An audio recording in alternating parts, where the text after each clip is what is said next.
one thing you hear a lot about right now is the lack of access for hunters.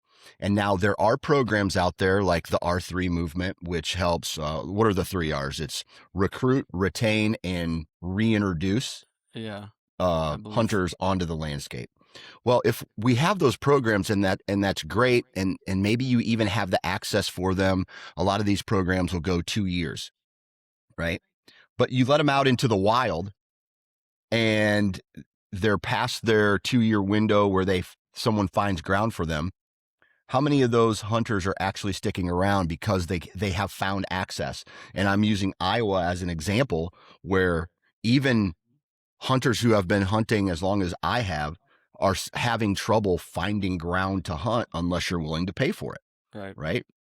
So I'm still trying to figure out, why in the last handful of years, there is this huge push to try to just like market hunters to the landscape, in which the landscape may not be able to support the amount of hunters that it's trying to bring in because it's difficult right now.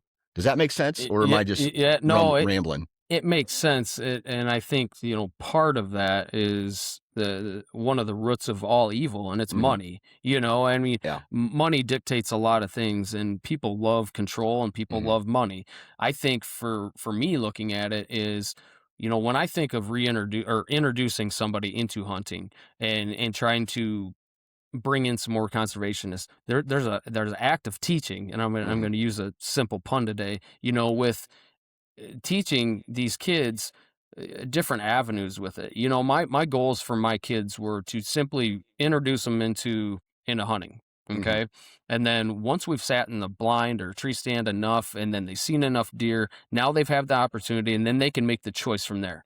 But it didn't stop with that. Like, we went to archery clubs, and we started to go to NWTF turkey banquets, and we expanded it with doing food plots. And so my introduction into hunting for them was teaching them everything along the way that made it, I want to say, full circle, but in a way, that's a complete hunter to me. Right. Right. I like that. I think for the current hunter, and I'm not talking to the people who are like, oh, dude, I want to find out where I want to go shoot a deer because it's the meat, right? Hmm. Welcome to hunting. I'm all for that, right? I'm all for the guy who wants to get out there and experience hunting. And I want to welcome any hunter that finds this podcast or any, whatever their journey into hunting is. Welcome. I want you here. Um,